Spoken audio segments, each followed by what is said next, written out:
morning. Welcome to IBC 2012 and welcome to the Autodesk booth. We've got some folks here this morning, early Monday morning.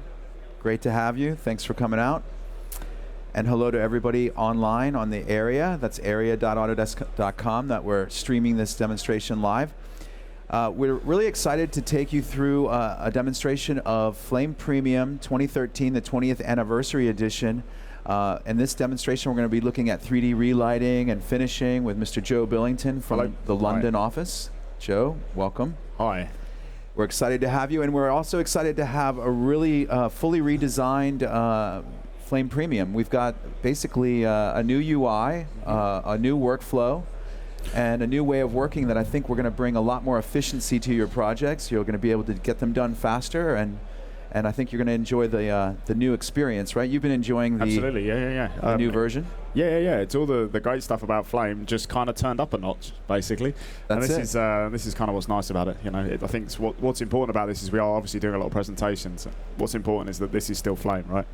Exactly. It's just polished. Exactly. It's kind of brought into the 21st century. It's a 20-year-old application, but we've definitely updated it. It's a whole new architecture, really a complete redesign. And I think what's important about this is that it really has kind of broken down a lot of the kind of walls that the system had, maybe. Like, you know, actually just taking out the sort of the legacy stuff that maybe slowed people down, and what it's really done is just kind of made it a bit more fluid, a little bit more dynamic. And, I mean, over time, it's natural that you add new things to the application. You're kind of bolting things on. So we took a step back, and we're able to redesign it from the ground up. Nice. Yeah, it's really good.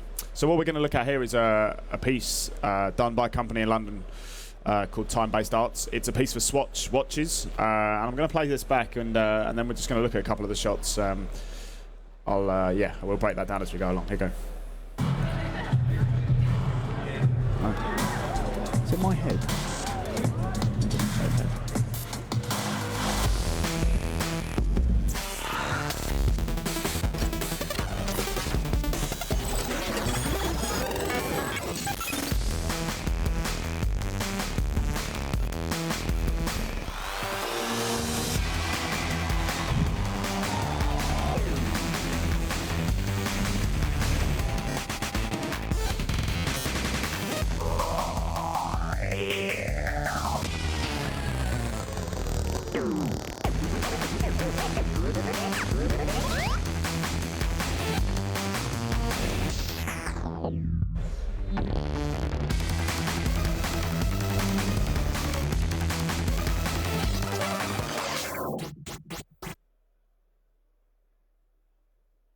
Wow, that's a great commercial, and I think it's a great example of what Flame is so good at. I mean, it's really a classic Flame job.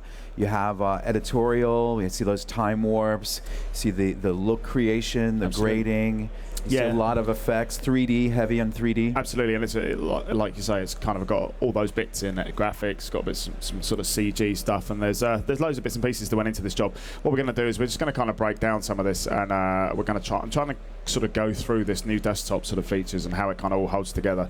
So where I'm going to start really is here on the desktop. If you're a Flame person, this will look familiar to you, right? This is Reels, this is Tools, and kind of, again, this is what's important about what we're going to be doing here, is that this isn't a different Flame, this is just Flame Turbo. Yeah, this is like the classic look. Exactly, this is how it looks today. If I swipe to the side, this isn't how it would look today necessarily. So we actually have our media library on the desktop now, so it's actually been exposed, so we're not actually having to go out and bring things in, now it's just there. And this makes things very, very simple. And we're going to go through and have a look at some of that stuff in a second. But to start, you'll see at the bottom here is all tabbed now. So we still have our batch interface. And we also have down here, and I'll come to the timeline stuff in a minute, but we have a media hub. Now, our media hub is basically where we're going to just import stuff. So in here, I'm just going to go in, grab some footage, and this could be anywhere, right? This could be a disk, it can be a local array, it can be a remote array, it doesn't really matter. It could even be another facility if you've got the bandwidth. And what we can do in here is we can actually come through and we can start looking at these clips, we can start sort of playing through them. Over here, you've got now a bunch of contextual menus, which is really nice. So if I want to loop this clip, I can just kind of come in here, I can play it at different speeds. And again, it's really just about this kind of client interaction. If the client wants to see what's going on behind me, I can just kind of let that happen. When I come back into my library here, what I actually want to do now is I'm just going to load up a bunch of these. But the great thing about this now is that I can just load them directly to the desktop, right? So this is where the whole library interaction, the media hub thing is slightly different, right? Again, it just gives us a little bit more flexibility, that's all. So if I come back onto my desktop, what we've now got is this bunch of clips that I've literally drag and dropped from the media hub into my media sort of my palette, if you like. And what I can start doing with this as well is there's a bunch of things. First and foremost, if you are that flame person and you want it to look like a flame, you can still have all this kind of breaking open of stuff. What's quite nice is we have a couple of other modes. So for example, if I was to come into here and I go to this view, we now have the kind of the sort of source area from smoke, which we've also brought in. So again, it's really just like a scratch pad if you want to go in and sort of maneuver things around, maybe make a couple of sort of edits and stuff in there. If you want to start making things like sub clips. What's also quite nice about that is it is all kind of contextual again. So if I want to create a sub clip, I can just come in there, and again, I've now got that kind of working with me. So again, it's just a little bit more of it's a space, an ideation space. Right. Apparently, ideation for the nation. So if we come in here, I'm just going to select these, and we can then sort of gang these together. And if I want to start maneuvering these around, again, you can see that it's a little bit like a kind of multicam workflow. It's quite nice for sort of doing sort of editorial and stuff like that. Again, if we switch out of here, you can see that it's still the old flame. Right, and this is what's kind of cool about this is it's just we've sort of maintained a lot of the old flame stuff, but we've just put new stuff on top just to complement it. And this is really quite smart. So again, you know, this is very much a starting point. If you want to start sort of coming in here and just unganging these, you can do it either on this way like so, or you can just kind of multi-select them and carry on. What's also quite nice here is that we can start using things like sequences. Now, sequences are sort of new to Flame. We could before we could use sort of like record timelines, if you like, but they were very much kind of designed in a way that, you know, they were for a purpose. The difference is now that this is a true editorial timeline, and I think this is a big point, right? This isn't just the old timeline shoehorned into the new interface. This is a brand new timeline. Okay, this is much more intelligent.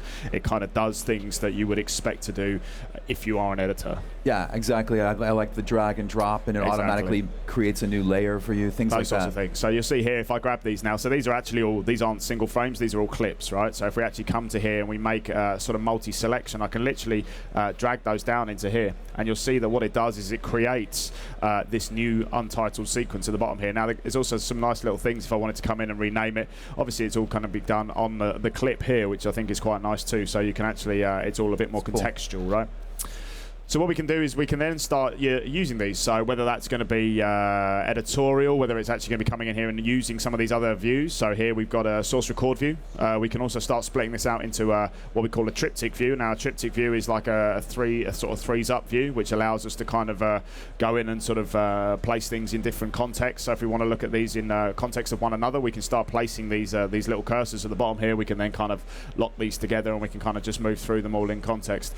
And you can see that kind of, again, it's just another way of working, and it makes Flame that little bit more kind of interactive, and, you know, stuff that maybe we couldn't do before. If we come back to the desktop now, we can also start in here, we can start utilizing some of the soft effects. So over here we still have all the soft effects stuff. So if I was to come into here and go to an axis, we can jump into there. And if I want to do a quick key, that's a stabilizer, Joe. If we go into the keyer, we can actually sort of very quickly, we can make this key. Now again, we want to come in here, we clean him up, sorry, fourth date.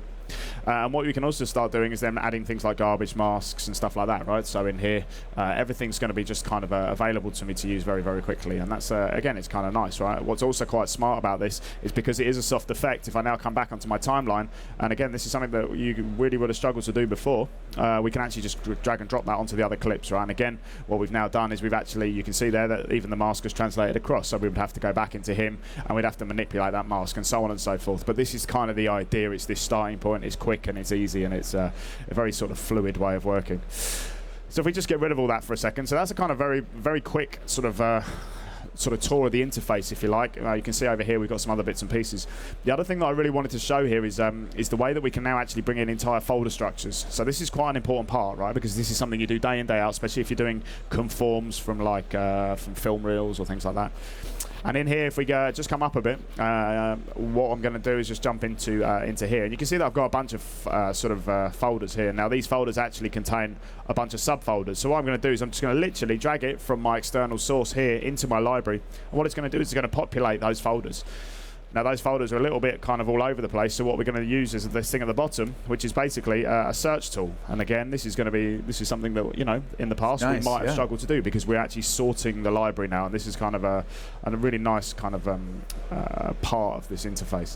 If we come back into the tools now, what I want to do is I want to grab these 3 clips, and before I bring them over and start working with them, what I also want to do is I just want to bring them local. So at the moment, by default now, Flame does everything soft imported, if you like. So we're only ever using pointers. The difference is here is I actually want to use these as cached local media. So what I can do is I can do that here, and you can see what it does is it sends it off to a background process, and it'll transcode it on the fly, but it'll still offer me up the soft imported material, so I can still carry on working. You see here, whilst it's doing the pending render, or whilst it's doing the transcode, it will still give me the option to work. So it's not like it's going to lock me out and I have to wait for it. It'll just carry on working, and this is again quite smart. So we've got these 3 clips in here. And what we're going to do is I'm going to come down to the timeline here, and you can see again we've got this kind of this setup, but this time rather than dragging and dropping those clips down, what I'm going to do is I'm just going to do a splice reel. And again, this is a very Flame thing. A lot of the time you're doing this sort of very gestural kind of desktop reel kind of editing, and this is again really nice way of doing things. And you can see at the bottom here now that I've actually got those 3 clips in context. So if I come to the bigger view here, you can see there they are, and they're kind of doing their thing. And what we're going to do is we're just going to reorganize some of this. So in here, I'm going to use the cursor here just so as something to snap to. So again, it's got this nice new feature where we can just literally snap into here. Again, easy, yeah. Sort of new sort of timeline, makes layers as I do things, don't have to go and create a layer, which again is a really nice little time-saving feature. And what we're going to do this time is we're actually going to select all of these like so, and I'm going to jump in over here, and this time rather than actually adding something like a soft effect, we're actually going to create a batch effect. Now a batch effect takes us into our sort of procedural compositing environment, and this is where we can actually start doing all of our sort of effects work, if you like. Yeah, so I think that's a great introduction to how fluid everything has become, because you basically seamlessly move from your library to your desktop to your timeline, and now you're into the procedural compositing area called batch. Absolutely. And all of that happened just very fluidly. So I think it's a great example of how much more efficient you can work in your navigation through the new software. Yeah, and it's a lot less going in and out of things. Exactly. And I think in terms of if you're doing long sessions with clients, the less button clicks, the better, right? So all I've done here is I've just attached in a node where I've actually made this. I've just made a couple of keys in here, so I'm not going to sit and make you watch me do keying, right? We all know about keying. But the idea is that I've just put these in context of one another with that key. Now what I want to do here is I'm just going to, we're going to use Flame as really for what Flame is designed for. So all this new workflow stuff is fantastic, but actually what Flame is for this kind of, look creation, doing kind of cool effects basically. And what we're going to do here is we're going to start looking at something, one of the kind of ways that they use Flame to sort of go in and make some of these effects in this great piece that we've looked at. So what I'm going to do here, I'm just going to make a quick selection, and we're going to try and make some effects whereby she sort of pixelates out and we get these kind of sound waves going on, and it's quite a smart look. So we come into here, I'm just going to hide one of those for a moment. I'm going to concentrate on this one, and actually if I come into the action node, you'll see that I get a whole bunch of tools in here. Now if we add what we call an atomize node, and you can see what it basically does is it breaks her into sort of bits, atomizes her, I guess. Yeah, like dots. Like dots. Dots, in fact. So in here, you can see that I can then go in and I can change the size of those and various other bits and pieces. But the idea is that we're kind of pixelating her, if you like. Now, from there, what we then want to do is we actually want to give this some kind of dynamic. At the moment, it's a little bit flat and it's a little bit kind of one-dimensional. But what we're going to do is we're going to come back out here and we're going to use a little batch node called Substance. And Substance is quite interesting because it's a procedural texture generator, and again, it's all done through the GPU, so it's very, very fast. And you'll see as I kind of zoom this here, it kind of just rebuilds these patterns on the fly, and this is really quite a smart thing to use. Again, it's not something you use every day, but again, it's one of these tools that will allow you in Flame to kind of make something out of nothing very, very quickly. So if we just make a couple of keyframes here, I just want these zooming up like so. And whilst they do that, I'm also going to add a behavior to it. So it's all going to kind of cascade down like that. And again, it's really just, we're just using it as texture, really. So in there, I'm just going to add that into the foreground of my action. And in here, I'm going to just turn this off for a second. And what we're going to do is we're going to use that texture now to displace the girl here. So if I actually come here and we use a displacement map, what you'll find is when we come into a place where we can actually see her, because obviously they're all timed out against each other. If we come to this displacement here, what we can start doing is we can start actually kind of playing around with the displacement, and what it's going to do is it's going to generate the displacement from the combination of the atomize and the displacement source, which is obviously that the substance texture. What's nice about this is obviously this is flame, so this is all 3D. Okay, so we can do some quite smart stuff with that. And again, if we just come back to this view, you can see there's a bit of a problem here where she's kind of breaking up, and that's really just to do with the fact that the texture is only so big. So that's no problem whatsoever, because what we can do is we can come in here and we can either repeat the texture, or we can actually start doing some interesting stuff with scaling it or rotating it or doing other bits and pieces, right? So again, cool. It's quite nice. It's a nice little use of like atomize and displacement and things like that. And once we've got that, what we can start doing is, if I just come in here and reset the camera and we do something like so, what we can start doing is unhiding the other bits of this, right? So if I come into here and I unhide her, you can see that straight away she goes on top, but that's really just to do with the priority in here. So you can see that if we put her on top there and we turn her to maybe be sort of additive, you can see that basically what we're starting to get is this this sort of effect. Now what's quite cool is, because obviously she's moving, it kind of all moves with her, and we can kind of make that bigger and smaller, and we can, if we want to have a bit more in terms of the displacement, we can always come in and just play around with that until we're kind of happy with it. And again, it's this kind of flame nature of being able to just go in, play around with something, client can have a look try at it out, see how it's very interactive. It's nice, exactly. So in here, what we're then going to do is we're going to take this on a stage further, and that's to then come in here and maybe add like a way of actually sort of revealing her. So at the moment, I don't actually want that to look like that all the time, right? So this is where we would start using another great tool that made its way into the action module, and that is freeform garbage masks, with free floating garbage masks. And what's really smart about these is that they can work in a number of different guises, right? So you can have them as literally garbage masks, getting rid of stuff or occluding bits and pieces. You can also use them to occlude lens flares and things like that. But what's really cool here is you can actually start using them for creative elements. And what we're going to do here is we're going to make a couple of these. We're actually going to just assign each one a little bit of softness, something like so. This one will have a little bit inside like that. And what we do here is we then start assigning these to the different shots here.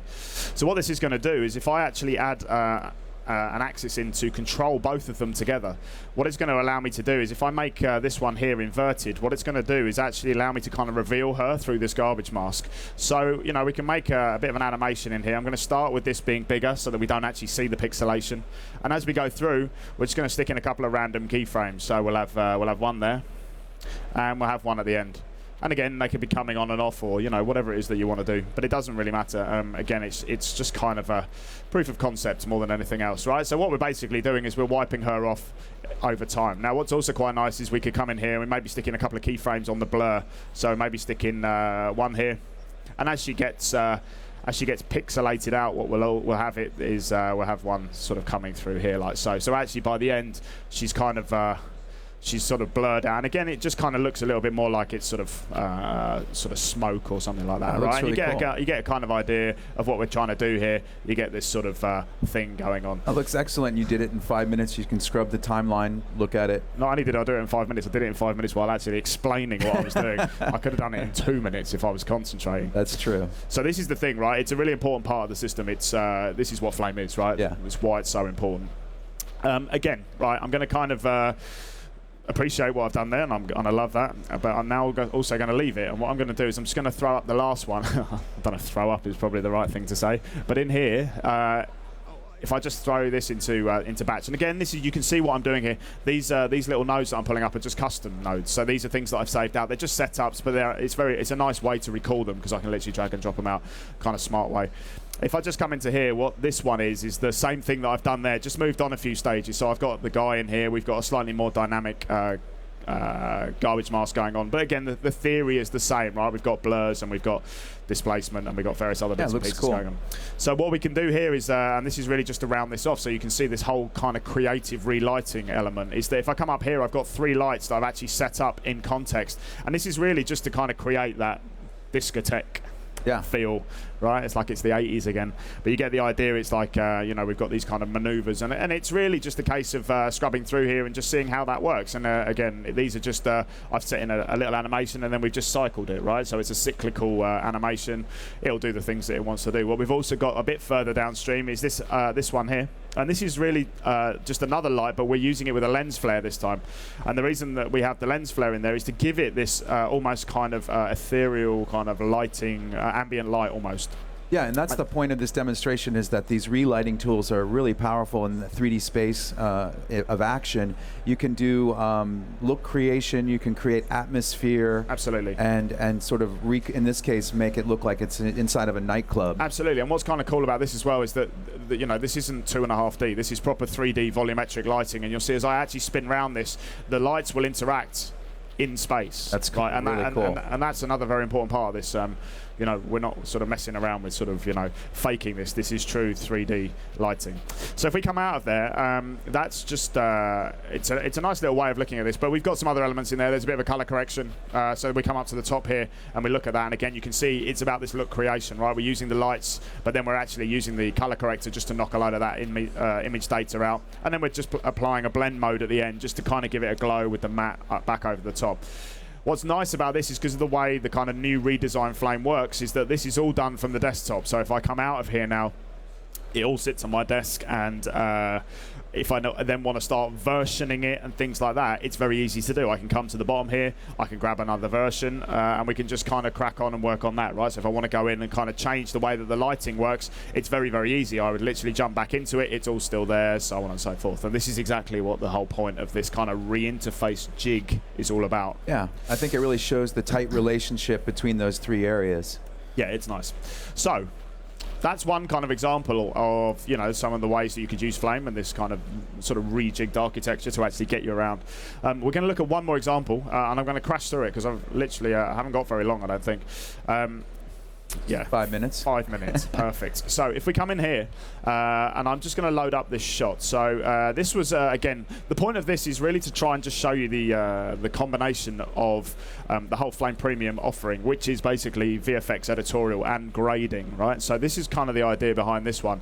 If we come up to here and I just restore this batch setup, so the point of this one was really just to take something quite simple and then just kind of try and, again, using the Flame and the 3D relighting in conjunction with a whole grading solution. It kind of gives us this very powerful way of working. So what I've done here is I've really just built a pretty basic comp. We've got a background and we've got a couple of the kids dancing in front. And there's a couple of things that, you know, again, the rejig of the interface does give us. So if over here, if I just put the contextual view of the comp over here, and in this window here, I'm going to put the batch view in it. And what's quite nice about this is that this new way of working always allows me to pull up the media palette, right? The list, if you like. And that means that I always have access to my footage. So in here, what I can actually do is if I want to change, say, the girl in there, it's very easy for me to just pick up another actor or another dancer or whatever it is and just literally drop them in. And obviously because they've already been keyed, that will all propagate downstream, and therefore it's a very easy way of just working. I can also, again, like I say, I can just come in here, and if I want to replace her, I can just do like so, and you can see that, again, it propagates down. If I come back to one view, we get rid of this. So the point of this was to make this composition. I know it's pretty basic, I get it, but the idea is that actually it's got a whole bunch of other outputs in here. So one of the great things about Action is that you can do multiple outputs from a single node.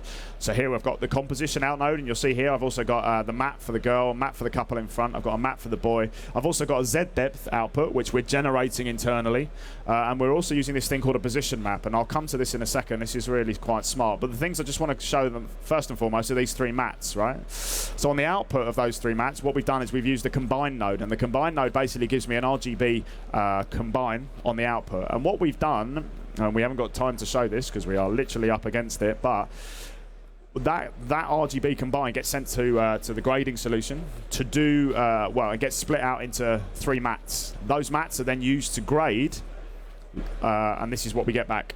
Okay, so they've actually, you can see that these have actually been used as holdout mats, and that, you know, this is kind of the render that we would get back. So you can see it's very much a look. Okay, stylized. It's stylized, very stylized. So what we're then going to do is we're going to use this, and we're just going to finish this off in just to show you this kind of, you know, the money shot, if you like. Well, it's the power of going through grading and then bringing things back to visual effects to use those powerful relighting tools to add that extra look on top. Absolutely, and it's how do we take something that is flat, because it's a render, how do we take that and manipulate it further? Because, okay, this looks nice, but it doesn't look right? It hasn't got that kind of disco feel that we're about to give it. And how do we do that? So the way that we do that is we come into here, and if we look into our batch setup here, what I've done is I've just spun this round, and you'll see why in a second.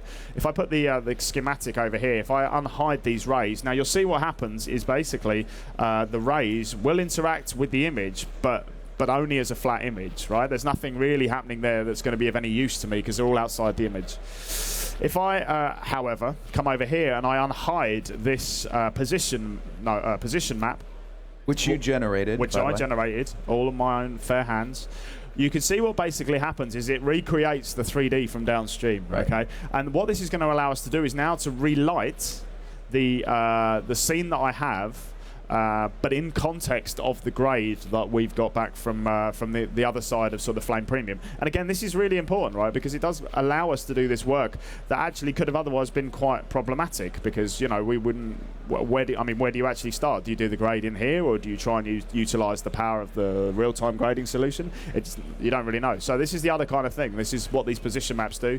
The other thing I also have here is again, just to top it all off, is another lens flare. And again, it really just highlights the same point that I'm making, and that is that this lens flare now, if you turn the position map off, you'll see that the lens flare, if you move the right thing, you'll see that the lens flare really just always sits on top of him. It's stamped on top because it's flat. Exactly. If I turn the position map back on, what you're going to get is, again, make sure you move the right thing, you get this kind of, this actual occlusion of the guy and the girls over on the side here. It's back in the 3D environment, so it can go behind things. Absolutely. That's so cool. And again, if you come to here and we spin around that, you'll see that this is my lens flare attached to this light here, and you'll see why it's doing what it's doing. It's because it's actually being occluded as we maneuver it across the scene, okay? And this is really quite smart. Yeah.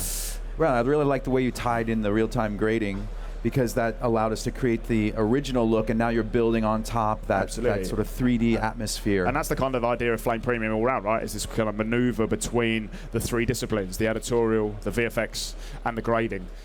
Well, there's a couple of things we're going to look at.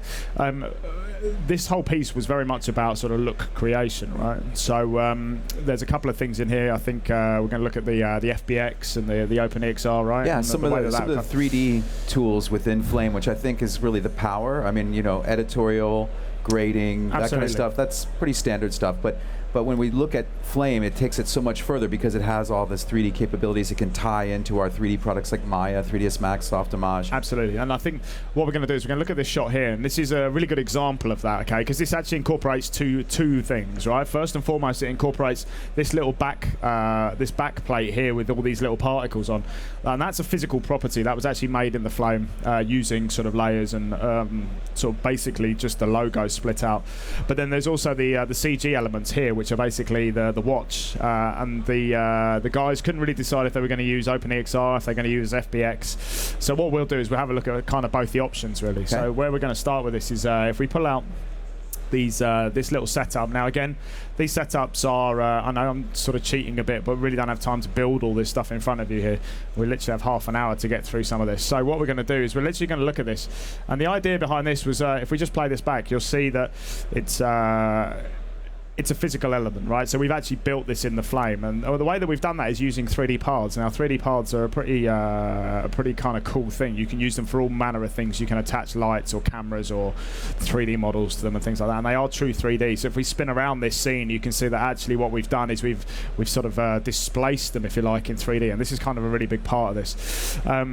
if you look down on from the top view, what you'll also notice is that as they spin round, they're always looking at the camera, and that's because of the way that I've set this up. So you can see in here they've got this like look at setup. So this is like utilizing a tool to basically make everything look at the camera. So what you'll notice is that when you spin around or you maneuver the camera, it's always the images are always going to look at the camera, and again, it's a really kind of important part of this. So this was a physical element made in the flame, and you can see that what it does, if we lose the icons there, you can see that it kind of just flatters on and all this stuff goes on. And then we had to decide, or the guys had to decide on exactly how they were going to do the next part of this. And the next part of this kind of has, well, it has potential to be done in various ways. So you can come into here, and we've got this thing in here. This is basically just an FBX. Now, if I just open this up, you'll see that this is just an FBX watch. I say just an FBX watch like it's no big deal, right? Well, I suppose it is no big deal here, right? And we can just come in here and we can maneuver around this. And this is where the power of the flame really is. It's bringing in these kind of 3D assets to complement the kind of 2D stuff that we're doing sort of time. Exactly, combining 2D and 3D elements. In this case, you just import directly into the 3D workspace action. Exactly. A 3D model, geometry. And this is FBX, but we could import Alembic, which is another big thing, right? So we actually support the Alembic file format. But this, for the moment, is FBX. And what we're going to do with that is we're actually going to start utilizing some of the data that passes through with the FBX. Now, first and foremost, what I'm going to do is I'm just going to paint up a quick texture here, something like so. And if I just make a little bit of white here, I'll take some colors.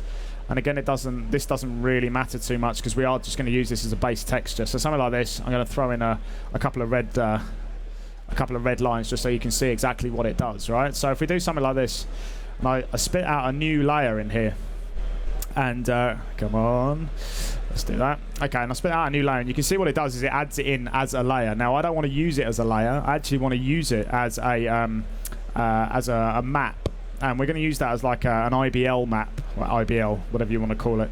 And in here, what it basically means is if I come to here and I do IBL, like so, and I attach it to all of the materials that are available to me, what we actually start getting is this. And this is quite smart, because what it does is it uses it like a lighting, an environment, if you like, and it just maps it into there. So it's very shiny, it looks kind of cool. And again, what's important about this is the way that Flame just sort of does it. It doesn't have to kind of wait, it don't have to cache anything, it just sort of gets on with it.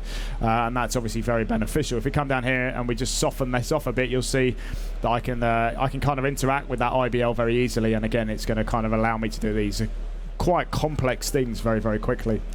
What's also quite nice, and this is a great way of looking at this new interface here, is that I can now, if I need other things or other images or other elements and things like that, I can actually just come over to here and I can import them very quickly. So for example, if I was to add a new layer in here, what I can actually do now is I can just start grabbing in elements for this. So we'll have a foreground and a matte layer, something like so.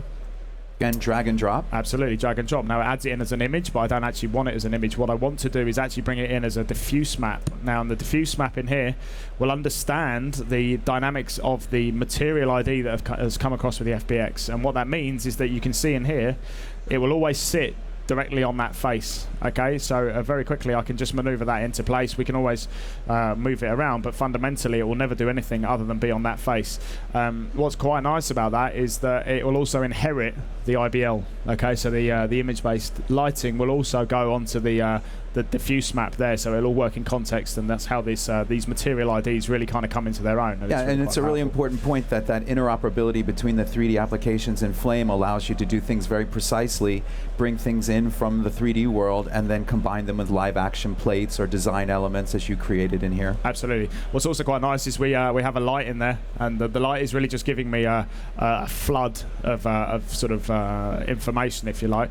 But what's also quite nice is that we can also come into here and using a thing called blooming, we can create like an effect, and the effect will be like a glowy effect around the edges there. And again, what's important about this is really just how quickly it allows us to kind of just use that, and it will still all interact, and I don't have to wait for it to kind of keep up. And blooming is part of those relighting tools inside of Action that we're kind of highlighting today. Absolutely, and that's something we're going to look at in a bit more detail in a minute.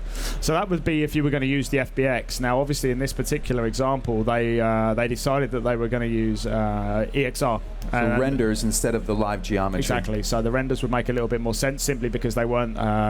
They needed to be a little bit more, a little bit faster in the turnaround. Okay. Now, so obviously we can soft import FBX, so we could have actually done it that way. But this is quite a nice way of looking at it too. So if I just pull this in, and these are just setups that I have ready. Okay, that's all. That's why they look a bit crazy, but the fundamentals of this are that I've just set this up with the guy's hand, and again I've used the 3D path here, so again this is quite an important part, and again you'll see if we look around this, it is a flat render, okay, but fundamentally it will look like it's a normal render, right, because it's actually got all of that sort of 3D data kind of embedded in the render. Right. Now, what's quite nice about this is there's a couple of things we can do with this. I can literally, if we come back into the batch here, you can see that this is how my OpenEXR displays itself at the top here. If I double-click that, what I can actually do is I can go in and I can find the other EXRs that came with this particular example. So if we go into Media here, and I find my swatch sources, like this. Let's just get rid of that from the side. And these are my my EXRs, and this is here is a blue version of the same thing, right? So again, this is very much what would happen in a facility. Yeah. You would have multiple versions. Obviously, in this release, there's this particular example, there's multiple watches. And what we're going to do is we're just going to load this version. And what it does is it uses the metadata and it just literally replaces what it already has, right? So it understands that it's the same file, just with a different name. And what's great about that is it's non-destructive. So what you have here now is a blue watch that's just been overwritten from down here. Now if I pipe in the background that I've created, which was those particles, and we look downstream here, you'll see you've got a little bit of motion blur going on in there. And if we set this as a context, like so, and I go to look at that context, if I split the views now and we look into here, what we're basically going to have is the ability now to come into here and just switch between the two versions of the watch. And this is where the EXR thing becomes really powerful, right?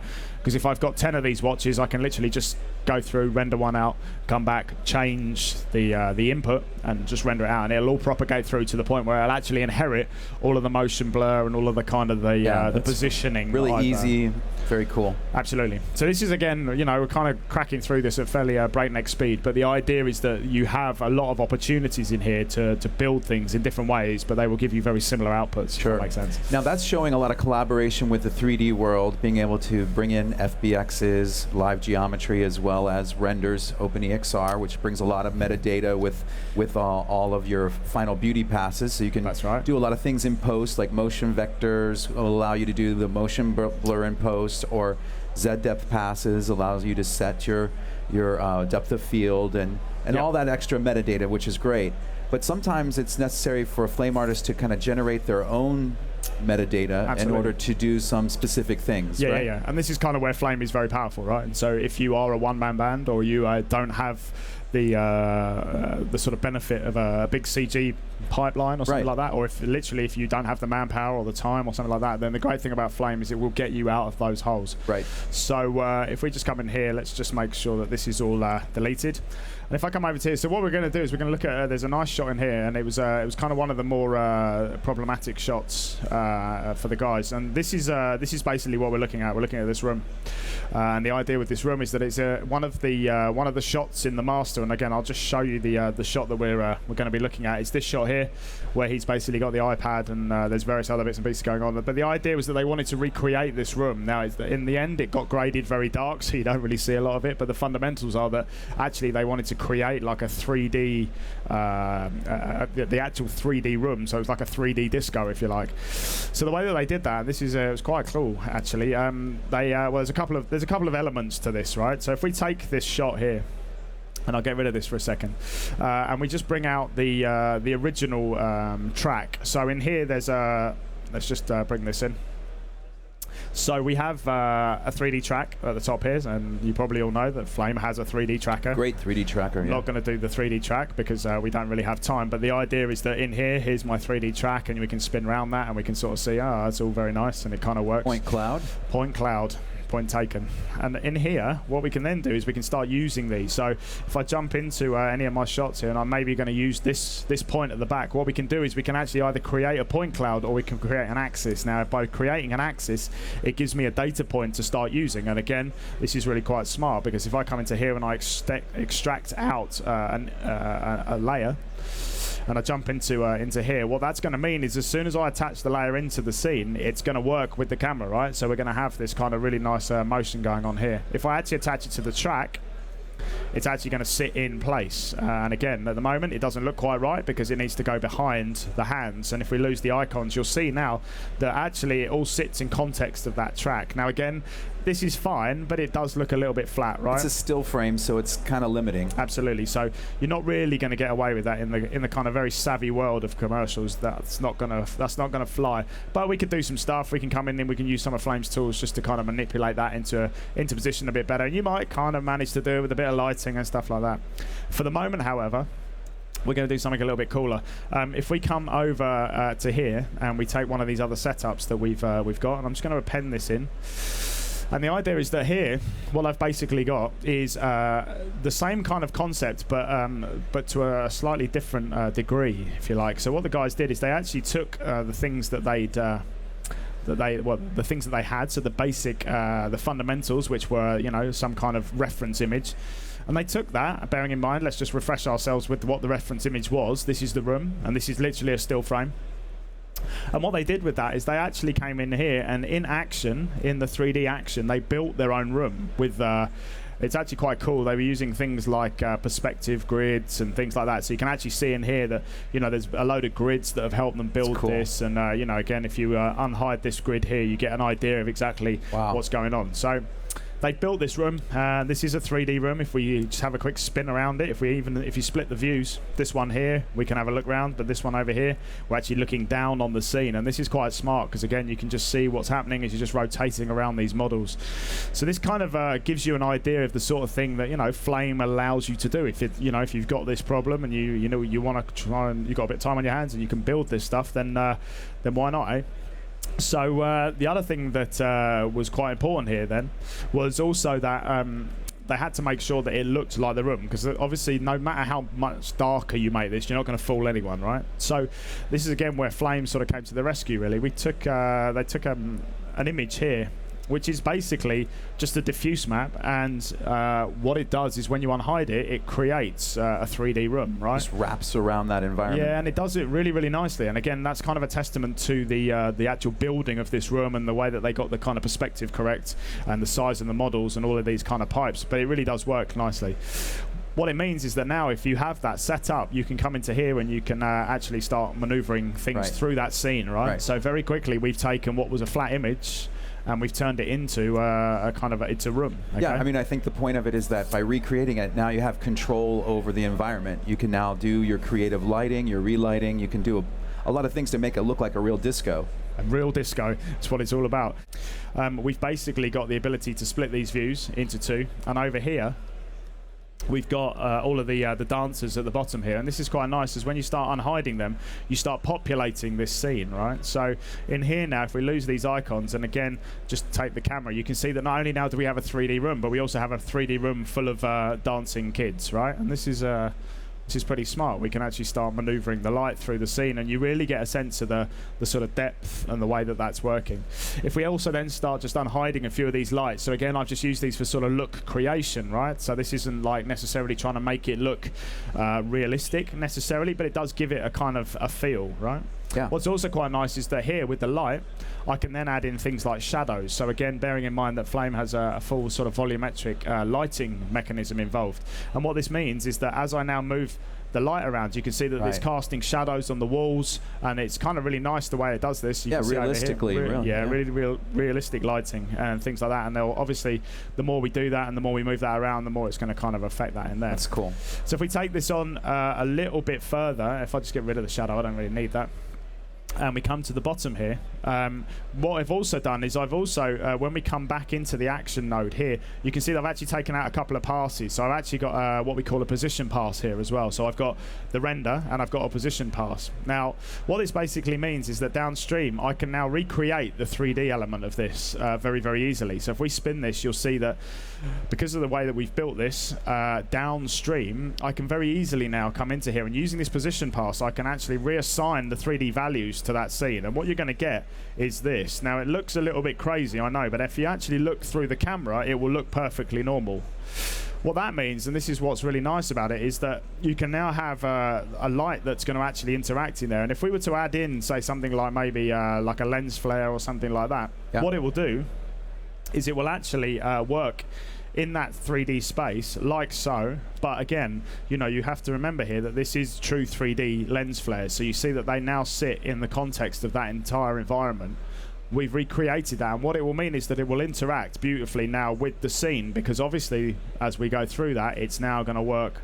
It's cool, yeah. In that context, it's going to go behind things. It's going to go that. It's going to be occluded by the models. It's going to be occluded by the green screen, the dancers and things like that. So this is, and again, it's a really nice way of working. It just gives us this ability to actually sort of really get involved with our scene. And this is the whole point of this 3D lighting, right? Not only is it a look creator, but it's a very dynamic way of actually getting your hands into your scene. And you can imagine the dancers, as their hands go in front of it, would be very It would cool. be occluded and things like that. So that's really important. So if we just take this on, like I say, just to the logical sort of conclusion, I'll come back into here. Let's just look at this. So you can see this is, again, it's the same thing, but all I've actually done here is I've put a couple of flares at the back here. I've put his hands at the front, and we've blurred out, you know, a little bit of the background just to give it a kind of sense of depth. What's really important here, though, is that when we come back into this action node, I can also take out a composition, but I can also take out a Z depth mat, and that Z depth mat is going to redefine my shot by the position that they sit in 3D. So what happens with that now is if we take that and we file that into a node, a depth of field node nonetheless, what we can actually do with that is if I split these views out, and we'll have the result view here, and we'll have the depth of field mat over here, you can see that by throwing a load of blur at this, let's do about that, you see that the more blur I throw at it, the more kind of realistic that depth of field is going to become. And we can also, because of the sort of 16-bit nature of this, we have the ability to push the envelope over and above 1 and below 0. And this is kind of good, because what it means is that I've got a lot more latitude in my shot, and therefore I can do significantly more with it. If I actually decided I was going to redefine it to here, you can see I get this really nice blooming on the lights at the back here. They're physical lights, and it does give me this ability to kind of get involved with that. At any stage, if I want to go back, sorry, Bill. I was just going to say, it's also very much a finishing thing, right? You're allowing to delay those finishing decisions until the final process where you're allowed to basically recreate the depth of field inside the camera using this technique. Absolutely, and you can see here that this is over here is my. If we set the depth of field here as the context view. What's quite nice is that if I do like so, and we look at the context view here, but I look back into my action node here, and we look at the action result, you can see that there's a proper difference. Like you get this real kind of blooming thing here, whereas this all looks a little bit flat and a little bit sort of stuck on. You can even animate the rack focus, and things absolutely. like that. Yeah, all that kind of stuff. Cool. Everything is animatable, right? Excellent job, Joe. I really appreciate this demo. This is like one of my favorite ones, the 3D relighting and finishing demo of the new Flame Premium 2013 20th Anniversary Edition. It's a mouthful, but it's a great new redesign of the UI and the workflow that allows artists to work even faster. It really does. If you wouldn't mind just showing us the final one more time. Yeah, and like I say, just another thanks to the guys at Time-Based Arts in London for this. Absolutely. It's a really nice piece of work.